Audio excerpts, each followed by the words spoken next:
Shalom, damai di hati. Saudara-saudara yang diberkati dan dikasihi oleh Tuhan kita Yesus Kristus, jumpa lagi dengan saya Pendeta Feralina Lahiwu dalam channel YouTube ini. Saya adalah pendeta di Jemaat Gemim Getsemani Madidir di Kota Bitung. Saudara-saudara, kembali lagi kita dipertemukan dalam kasih Tuhan lewat media yang Tuhan pakai untuk menyampaikan firman Tuhan. Untuk itu biarlah semua yang menyaksikan video ini benar-benar diberkati oleh Tuhan. Saudara-saudara, bagian firman Tuhan yang akan saya share saat ini sesuai dengan bacaan Gemim di minggu yang berjalan dari tanggal 17 Maret sampai 23 Maret 2024, di mana bagian firman ini merupakan bacaan di minggu sengsara yang kelima. Dan saudara-saudara, biarlah kita terus menghayati dan memaknai akan pengorbanan Kristus di dalam kehidupan kita. Bahkan bagian yang kita baca yang akan kita baca saat ini begitu luar biasa. Nah, saudara-saudara, mari kita buka bersama dalam kitab Lukas pasal 22 ayat 47 hingga ayatnya yang ke-53. Diberikan judul Yesus ditangkap. Waktu Yesus masih berbicara, datanglah serombongan orang, sedang muridnya yang bernama Yudas, seorang dari ke-12 murid itu, berjalan di depan mereka. Yudas mendekati Yesus untuk menciumnya. Maka kata Yesus kepadanya, "Hai Yudas, engkau menyerahkan anak manusia dengan ciuman." Ketika mereka yang bersama-sama dengan Yesus melihat apa yang akan terjadi, berkatalah mereka, "Tuhan, mestikah kami menyerang mereka dengan pedang?" Dan seorang dari mereka menyerang hamba imam besar sehingga putus telinga kanannya. Tetapi Yesus berkata, "Sudahlah itu." Lalu ia menjamah telinga orang itu dan menyembuhkannya. Maka Yesus berkata kepada imam-imam kepala dan kepala-kepala pengawal bait Allah serta tua-tua yang datang untuk menangkap dia, katanya, "Sangkamu aku ini penyamun, maka kamu datang lengkap dengan pedang dan pentung, padahal tiap-tiap hari aku ada di tengah-tengah kamu, di dalam bait Allah, dan kamu tidak menangkap aku. Tetapi inilah saat kamu, dan inilah kuasa kegelapan itu." Demikianlah firman Tuhan. Sekali lagi, shalom, damai di hati. Saudara-saudara, semoga sukacita tetap mewarnai kehidupan kita di minggu-minggu sengsara yang kita jalani ini. Saudara-saudara, diberkati Tuhan, beberapa minggu yang telah kita lewati di minggu-minggu sengsara, bagian firman Tuhan yang diberikan kepada kita begitu luar biasa. Bahkan saat ini minggu sengsara yang kelima, kita tiba pada bacaan firman tentang bagaimana proses Yesus ditangkap. Nah, saudara-saudara, jika seseorang ditangkap di masa ini, ketika ada polisi atau aparat yang berwenang untuk menangkap seseorang, berarti orang itu melakukan suatu kesalahan, melakukan suatu pelanggaran. Misalnya, dia mencuri, dia merampok, atau kejahatan-kejahatan lain yang dia lakukan. Namun saudara-saudara yang diberkati Tuhan, bagian firman Tuhan yang kita baca di dalam Lukas 22 ayat 47 sampai 53, di sini diceritakan bagaimana proses penangkapan yang dilakukan kepada Yesus. Namun saudara, ketika mereka menangkap Yesus, di sini Alkitab mau mengatakan kepada kita bahwa Yesus ini bukan seorang penjahat. Yesus tidak melakukan kesalahan. Yesus tidak melakukan perampokan. Dia tidak melakukan pelanggaran yang melanggar hukum, saudara-saudara. Tetapi pada waktu itu dia harus ditangkap. Sehingga saudara, ketika kita membaca bagian firman Tuhan ini, dan sebelum perikop ini diceritakan bagaimana Yesus bergumul di Taman Getsemani. Taman Getsemani, dia bergumul begitu luar biasa. Bahkan Di pasal 22 ayat 42, Yesus berkata, "Ya Bapakku, jikalau Engkau mau, ambillah cawan ini daripadaku, tetapi bukanlah kehendakku, melainkan kehendak-Mu lah yang terjadi." Ayat 44, ia sangat ketakutan dan makin bersungguh-sungguh berdoa. Peluhnya menjadi seperti titik-titik darah yang bertetesan ke tanah. Saudara, apa yang dialami oleh Yesus, keadaan pada waktu itu yang diperhadapkan kepada Yesus begitu luar biasa, sehingga dia sangat bergumul. Di Taman Getsemani dia berdoa, ya, karena dia harus menyerahkan dirinya. Dia harus disalibkan, dia harus mati, bukan hanya untuk orang-orang pada waktu itu, tetapi keselamatan yang universal, keselamatan bagi saya dan saudara-saudara. Ini yang harus dilalui oleh Yesus, ini yang harus dilakukan oleh Yesus demi untuk keselamatan kita umat manusia. Sehingga di sini dapat kita lihat, saudara, betapa luar biasa apa yang diperhadapkan dengan Yesus. Betapa luar biasa apa yang dialami oleh Yesus. Dia ditangkap padahal dia tidak bersalah. Dia harus ditangkap padahal dia tidak melakukan kesalahan. Nah, saudara yang diberkati oleh Tuhan kita Yesus Kristus, mari kita melihat bagian firman Tuhan yang kita baca ini. Dikatakan, waktu Yesus masih berbicara, datanglah serombongan orang. Jadi ini masih dalam Taman Getsemani, di Taman Zaitun, saudara, karena di situ dilakukan pemerasan minyak, ya. Di taman itu, saudara-saudara, waktu Yesus masih berbicara dengan murid-muridnya, serombongan orang itu datang. Siapa mereka, saudara-saudara? Mereka adalah imam-imam kepala, tua-tua Yahudi, dan juga dikatakan di sini adalah pengawal-pengawal bait Allah. Saudara, mereka datang dengan maksud untuk menangkap Yesus. Namun, pembacaan minggu lalu memberikan pemahaman kepada kita bahwa mereka sudah berunding, ya, imam-imam kepala, tua-tua Yahudi, mereka sudah berunding. Mereka bukan hanya untuk mau menangkap Yesus, tetapi mereka berencana untuk membunuh dia. Sehingga saudara yang diberkati Tuhan, serombongan orang ini datang dengan maksud untuk menangkap Yesus, karena tujuan mereka adalah untuk membunuh Yesus. Namun saudara, yang menarik dari bagian firman Tuhan yang kita baca ini, sewaktu serombongan orang ini datang, yang menarik adalah ada seorang murid yang bersama-sama dengan serombongan orang-orang yang ada pada waktu itu. Dan seorang murid ini, dia yang memimpin perjalanan itu, karena Alkitab mencatat seorang dari ke-12 murid itu berjalan di depan mereka. Jadi dia yang tuntun, dia yang bimbing, dia yang pimpin itu rombongan itu, saudara. Siapa dia? Torang so tahu bersama. Dia adalah Yudas Iskariot. Saudara bayangkan, ini yang menarik yang diceritakan oleh firman Tuhan. Ya, yang memimpin penangkapan kepada Yesus adalah Yudas. Bayangkan saudara, ya, Yudas DP biang kerok, ya, Yudas yang memimpin pasukan pada waktu itu untuk menangkap Yesus. Mengapa saudara-saudara?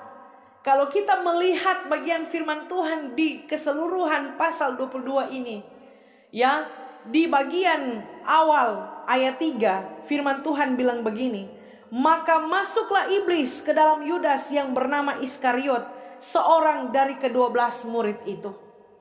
Lalu pergilah Yudas kepada imam-imam kepala dan kepala-kepala pengawal bait Allah, dan berunding dengan mereka bagaimana ia dapat menyerahkan Yesus kepada mereka. Saudara, Hal ini sangat jelas bahwa proses penangkapan Yesus dikarenakan muridnya yang bernama Yudas. Alkitab bilang, masuklah iblis ke dalam Yudas yang bernama Iskariot. Dari 12 murid yang selalu bersama dengan Yesus. Kemana-mana mereka ada bersama dengan Yesus karena mereka adalah murid Yesus. Bayangkan seorang murid melakukan sebuah pengkhianatan kepada gurunya. Bayangkan saudara-saudara, murid Yesus pergi kepada imam-imam kepala, berunding dengan mereka karena dia mau menyerahkan Yesus. Bayangkan, ya.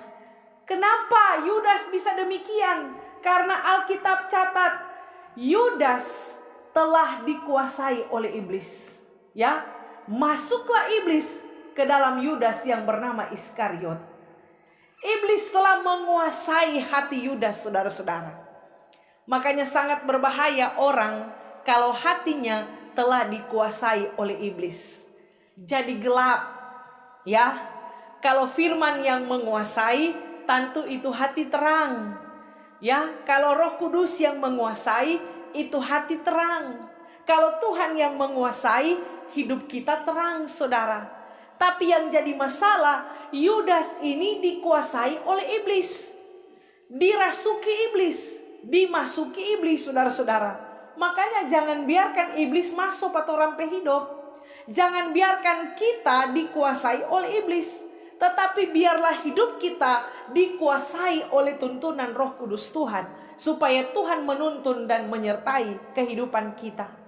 Ya, saudara, tujuan iblis untuk merasuk, untuk masuk, untuk menguasai kita, hanya untuk menghancurkan kita, saudara-saudara. Kita tahu bersama apa yang terjadi kepada Yudas. Ya, karena apa? Tujuan iblis merusak. Makanya jangan biarkan iblis masuk ke dalam hidupmu. Jangan biarkan iblis masuk ke dalam hatimu. Karena tujuan iblis hanya untuk merusak. Hati-hati saudara dengan siapa yang ada di dalam kehidupanmu. Sehingga Bapak Ibu Saudara yang dikasihi dan diberkati oleh Tuhan kita Yesus Kristus, Alkitab mencatat bahwa jangan beri kesempatan kepada iblis. Yudas bukan pion yang bisa dipermainkan oleh iblis. Bukan pion yang boleh iblis sorong sana sorong sini. Sekalipun Alkitab mencatat bahwa masuklah iblis ke dalam Yudas, tetapi Yudas punya pilihan untuk menerima atau dia menolak. Tapi saudara, itulah seorang Yudas, ya. Dia menerima tawaran yang ada. Dia masuk dalam jerat iblis, ya. Sama dengan torang, ya. Kalau iblis sogoda, torang punya pilihan untuk menolak dan menerima. Tapi kadang-kadang bukan torang tolak, malah torang terima tawaran iblis, saudara-saudara. Padahal tawaran iblis hanya untuk menjatuhkan kita, hanya untuk membinasakan kita, dan hanya untuk menghancurkan kita, saudara-saudara. Makanya, ya, hidup kita harus dituntun, dibimbing oleh Tuhan. Dan kita harus pegang firman di dalam kehidupan kita. Saudara, bayangkan Yudas berada bersama dengan serombongan itu. Dia yang memimpin pasukan itu. Orang-orang dia tuntun untuk apa? Menyerahkan Yesus, menangkap Yesus. Kalau dalam Alkitab, ya, dikatakan bahwa Yudas menjual Yesus dengan senilai 30 uang perak. Saudara yang diberkati Tuhan, uang perak ini adalah merupakan mata uang Romawi pada waktu itu, ya. Dan ini adalah uang logam yang dibuat dari perak. Dan saudara-saudara, uang logam ini disebut denarius Romawi. Makanya nilai 1 denarius itu adalah upah satu orang satu hari pekerja. Jadi kalau dia 30 uang logam, uang perak, berarti upah 1 bulan, ya. Jadi UMP ini saudara kalau 1 bulan, Kang. Tapi harga itu juga merupakan harga ketika budak dijual, itu harga normal. Ketika ada budak dijual, itu harga 30 keping perak itu dibayar ketika ada budak yang dijual. Nah, ini yang dilakukan oleh Yudas kepada Yesus. Bayangkan, 30 keping perak seharga sama dengan budak. Upah pekerja 1 bulan. Ini yang dilakukan oleh Yudas. Karena apa, saudara-saudara? Iblis tahu kelemahan Yudas itu di mana, ya. Kelemahan Yudas di doi. Makanya iblis dapat Pak Yudas di situ, saudara-saudara. Waktu torang baca Alkitab, bahkan beberapa bacaan, ya, torang melihat bahwa Yudas ini memang adalah pemegang kas. Dia yang pegang doi. Jadi segala sesuatu berorientasi pada uang. Makanya hati-hati kalau torang hati ini sudah berorientasi pada uang. Ya, kalau torang pegang doi, jangan sampai torang hati berorientasi pada uang. Karena kita akan menghalalkan segala cara demi uang, saudara-saudara. Ini yang dilakukan oleh Yudas. Bahkan bacaan kita yang baru-baru lewat ini tentang perempuan yang bernama Maria yang meminyaki Yesus, mengurapi Yesus dengan minyak narwastu, minyak yang mahal, itu diprotes, dimarah oleh siapa? Oleh Yudas. Alkitab mencatat bahwa Yudas marah. Yudas bilang, doi ini kalau minyak ini kalau jual dengan harga mahal 300 dinar, ini boleh diberikan kepada orang miskin. Nah, saudara yang diberkati Tuhan, padahal tujuannya bukan peduli kepada orang miskin, tetapi Yudas mengatakan itu karena apa? Karena orientasinya pada uang. Supaya kalau masuk doi kas, dia boleh mau pancuri, saudara. Dia boleh mau ambil doi di situ. Makanya hati-hati orang kalau pegang doi, ya. Bisa jahat, ya. Kalau tidak berorientasi pada Tuhan. Makanya orang kalau berorientasi pada Tuhan, sekalipun dia pemegang kekuasaan, sekalipun dia pegang doi, tapi hatinya akan tetap baik. Tapi kalau orientasinya pada uang, hatinya akan jahat. Karena Alkitab bilang akar dari segala kejahatan adalah cinta doi. Nah, ini yang dialami oleh Yudas, saudara-saudara. Ya, kelemahan Yudas di doi. Dan dia terjerat oleh iblis. Ketika ada penawaran dengan uang, langsung lemah Yudas, saudara-saudara. Ya, Yudas langsung terima tawaran itu. Bahkan kendati pun dia menyerahkan Yesus. Bayangkan, saudara. Makanya hati-hati dalam kehidupan kita. Ketika iblis tahu kelemahan-kelemahan kita, saudara, iblis bisa pakai itu untuk menjatuhkan kita. Iblis bisa gunakan itu untuk menghancurkan kita. Makanya saudara yang ada di rumah atau dimanapun berada, kalau kita punya kelemahan-kelemahan dalam diri kita, hati-hati. Jangan sampai iblis gunakan kelemahan itu untuk membuat kita jatuh. Kalau torang kelemahan di emosi, hati-hati, ya. Karena emosi kita bisa menghancurkan kita. Makanya torang mesti lulus dalam ujian emosi, saudara. Kalau kelemahan kita di parampuang, saudara, ya, hati-hati dengan tompe mata. Iyo toh, torang mesti gunakan mata ini untuk melihat hal-hal yang kudus yang diperkenankan Tuhan. Ya, kalau iblis tahu tompe kelemahan di situ, maka iblis menawarkan itu, saudara. Nyandak mungkin, ya, torang kelemahan, misalnya, saudara, dalam hal makanan, ya. Torang suka, torang makanan itu nasi goreng. Nyandak mungkin iblis tawarkan bubur, karena pasti torang ini mau, saudara, ya. Iblis tahu orang suka nasi goreng, makanya dia tawarkan nasi goreng.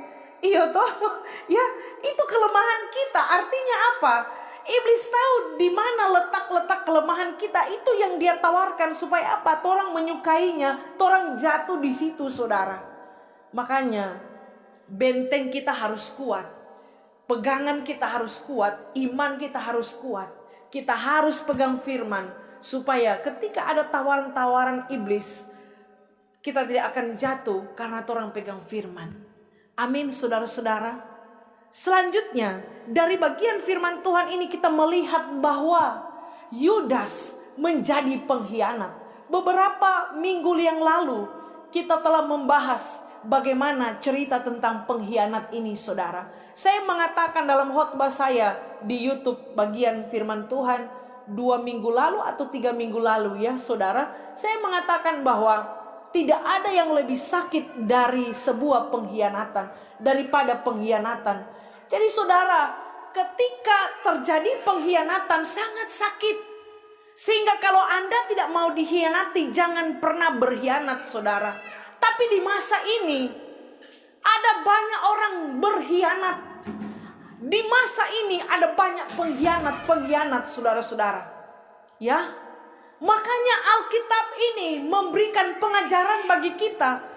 Diceritakan bagaimana Yudas mengkhianati Yesus. Bukan berarti orang boleh mengkhianati. Tidak. Tapi bacaan ini menjadi sebuah pembelajaran bagi kita. Supaya orang jangan jadi seperti Yudas yang mengkhianati Tuhan di dalam kehidupan kita. Bukan berarti bilang enter Yudas boleh apalagi orang. Bukan. Orang jangan salah menafsirkan, saudara. Orang jangan salah membaca atau mengerti bacaan firman Tuhan ini. Bukan berarti ketika Yudas mengkhianati orang bilang, oh boleh Yudas kok boleh, apalagi orang.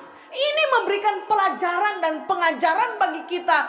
Ketika Yudas mengkhianati Yesus, jangan sampai dalam kehidupan kita seperti Yudas yang mengkhianati gurunya sendiri. Seperti Yudas yang mampu berkhianat, saudara. Padahal dia orang terdekat Yesus, murid Yesus, pegang doi, pegang kas, saudara-saudara. Dia rasul yang dipilih oleh Yesus, berada bersama-sama dengan Yesus. Sadis yang dilakukan Yudas. Ya. Kadang-kadang yang mengkhianati kita bukan orang dari jauh, kadang-kadang orang terdekat kita, saudara. Makanya kalau jadi orang dekat jangan jadi pengkhianat. Ini yang mau bilang petorang. Seharusnya orang-orang terdekat itu adalah orang-orang yang setia. Ya.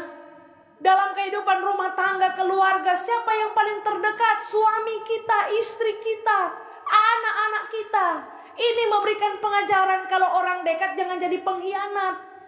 Ya, jangan seperti Yudas, orang dekat malah pengkhianat. Ini memberikan pengajaran kepada kita. Kalau orang dekat, jangan jadi pengkhianat. Ya, dalam kehidupan rumah tangga yang terdekat suami, istri. Makanya kalau jadi suami, jangan jadi suami pengkhianat. Kalau jadi istri, jangan jadi istri pengkhianat. Jadilah suami yang setia, jadilah istri yang setia. Karena orang dekat sakit ketika dikhianati.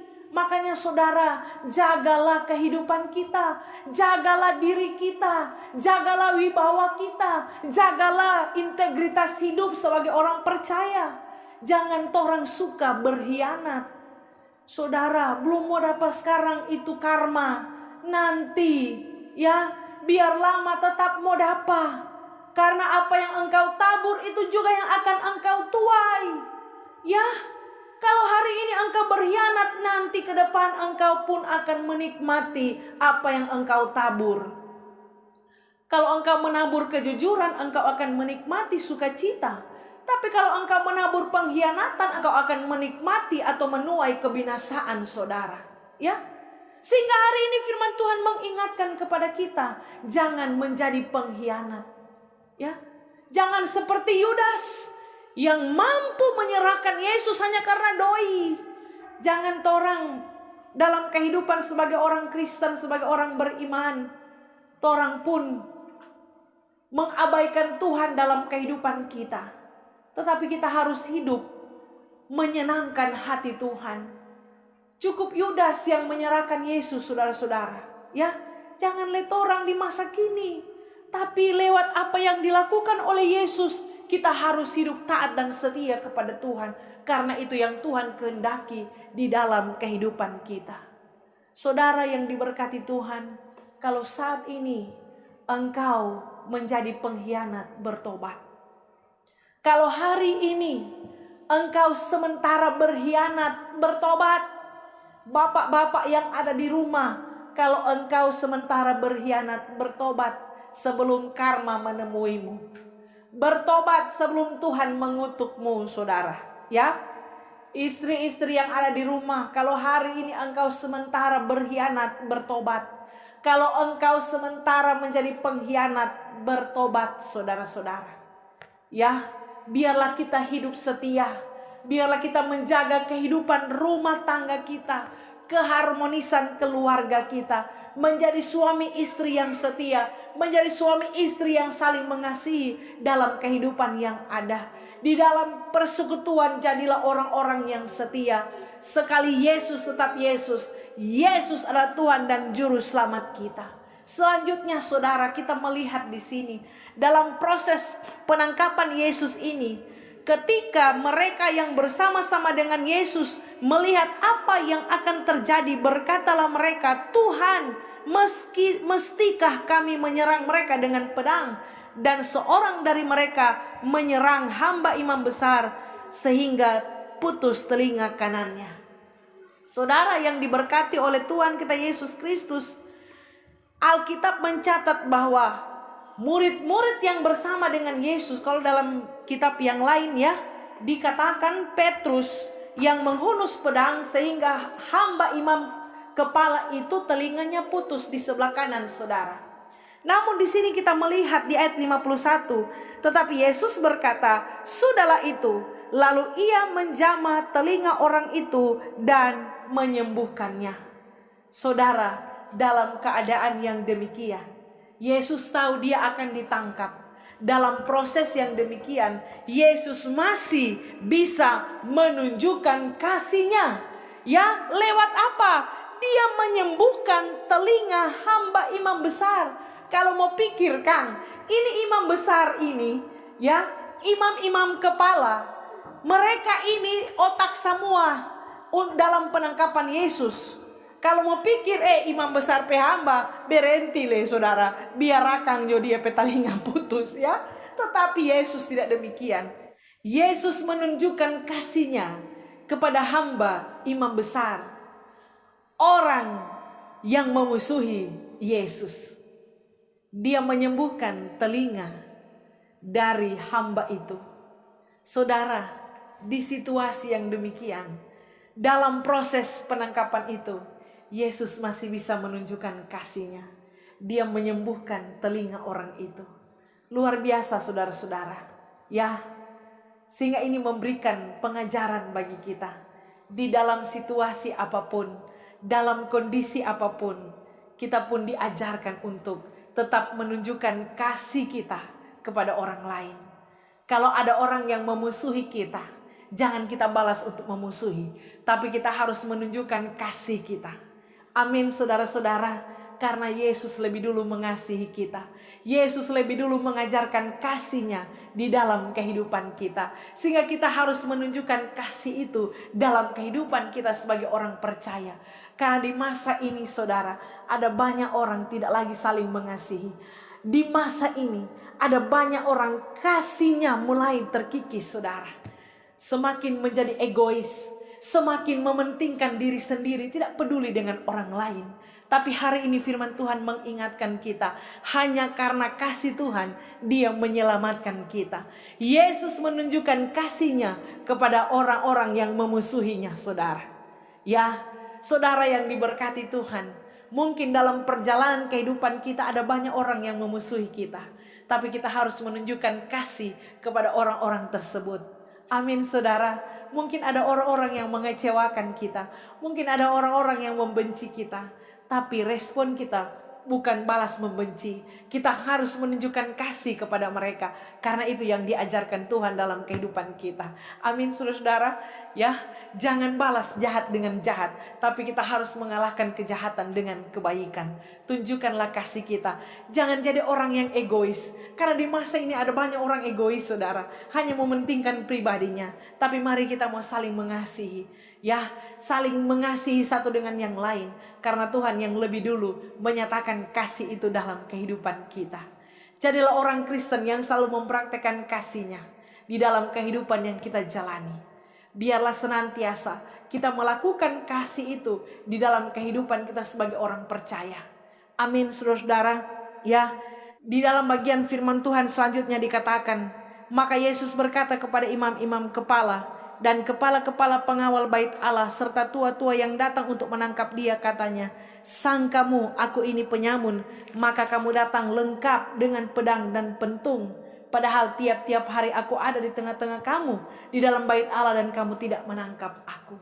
Tema yang diangkat oleh Gemim adalah sangkamu aku ini penyamun.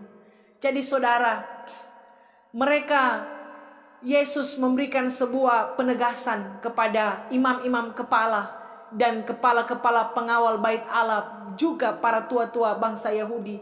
Yesus mengatakan, sangkamu aku ini penyamun. Ya, karena memang Yesus bukan penyamun, saudara. Yesus bukan perampok, Yesus bukan pencuri, tapi Yesus adalah juru selamat. Mereka melakukan perlawanan, mereka melakukan penolakan dengan menganggap Yesus adalah seorang penyamun, dengan menganggap Yesus adalah seorang perampok. Bahkan ketika mereka mau menangkap Yesus, cuma mau tangkap satu orang, lengkap pasukan, saudara. Rombongan yang datang ini cuma mau tangkap satu orang ini, saudara. Bahkan orang datang lengkap dengan pedang dan pentung, saudara. Ya, pentung itu apa? Tongkat, ya. Jadi kalau tangkap orang, ya, tongkat itu jaba ke sana, saudara, ya, jaba ajar.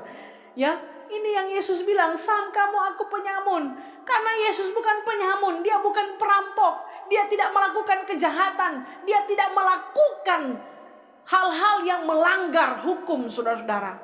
Ya, dia adalah juru selamat yang datang untuk menyelamatkan umat manusia.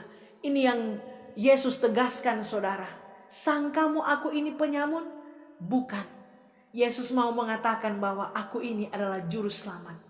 Kalau dalam kitab yang lain, ketika mereka mau menangkap Yesus, ya, Yesus katakan, akulah dia. Ya, artinya apa? Akulah Yahweh, akulah Tuhan. Yesus menampilkan bahwa dialah juru selamat, dialah Tuhan yang diutus untuk menyelamatkan umat manusia. Ini pemahaman, sangkamu aku ini penyamun. Yesus mau bilang bahwa aku bukan perampok, aku bukan penyamun, aku juru selamat yang akan menyelamatkan setiap orang yang percaya kepadanya, menyelamatkan setiap orang yang mengasihi dia. Saudara yang diberkati Tuhan, ini yang Yesus bilang, tiap hari aku ada di bait Allah, tapi kamu tidak menangkap aku, karena memang belum DP ora, saudara, belum waktunya. Tunggu waktu Tuhan, saudara. Tapi itu Yesus bilang, tetapi inilah saat kamu, dan inilah kuasa kegelapan itu. Artinya apa? Sudah saatnya Yesus harus diserahkan. Sudah saatnya anak manusia untuk disalibkan. Sudah saatnya Yesus ditangkap pada waktu itu. Saudara yang diberkati Tuhan, kalau sudah waktunya, itu pun akan terjadi di dalam kehidupan kita. Kalau sudah waktunya Tuhan, saudara, kita tidak bisa menolak, sehingga segala sesuatu ada dalam pengaturan Tuhan. Biarlah segenap kehidupan kita serahkan dalam Tuhan, supaya Tuhan yang menuntun, mengatur, dan menyertai kehidupan kita. Saudara, ingatlah kasih Tuhan yang rela berkorban menyelamatkan kita, sehingga bagaimana lewat pembacaan ini, di minggu-minggu sengsara ini, ada perubahan dalam kehidupan kita. Ya, apa yang dilalui oleh Yesus bukan hanya sekedar kita baca dan renungkan, tetapi lewat pembacaan ini akan membuat kita menjadi pribadi-pribadi yang luar biasa di hadapan Tuhan. Karena kita saksikan sendiri bahwa apa yang dihadapi oleh Yesus tidak gampang, saudara. Ya, dia harus menyerahkan dirinya, padahal bukan dia yang bersalah. Seharusnya orang yang bersalah yang harus menyerahkan diri disalibkan. Tapi Yesus menggantikan kita karena kasihnya dalam kehidupan kita. Untuk itu, saudara, jangan pernah berhenti melakukan kasih, karena kasih adalah ajaran Tuhan dalam kehidupan kita. Biarlah kita akan terus saling mengasihi di dalam kehidupan kita sebagai orang percaya, supaya lewat itu semua nama Tuhan yang dimuliakan. Semoga firman ini memberkati kita semua. Terpujilah nama Tuhan. Amin. Sampai jumpa kembali, saudara. Jangan lupa untuk terus dukung channel Pendeta Firalin Lahiwu dengan cara subscribe, like, tekan tombol lonceng, dan bagikan video ini. Bahkan saudara-saudara, kalau mau membaca versi yang lain dari bagian ini, yaitu juga ada dalam kitab Matius 26 dan juga dalam Yohanes 18. Saya juga sudah bagikan, ya, bagian firman Tuhan ini dalam Yohanes 18 dan juga Markus 14 ayat 43 sampai 50. Jadi saudara-saudara bisa untuk melihat bagian bacaan yang lain yang sudah saya share di YouTube yang berkaitan dengan Yesus ditangkap ini. Ya, semoga ini membantu dan memberkati, dan jangan lupa bagikan video ini supaya banyak orang yang diberkati oleh kebenaran firman Tuhan. Saya pamit, Tuhan Yesus memberkati kita semua. Shalom, damai di hati.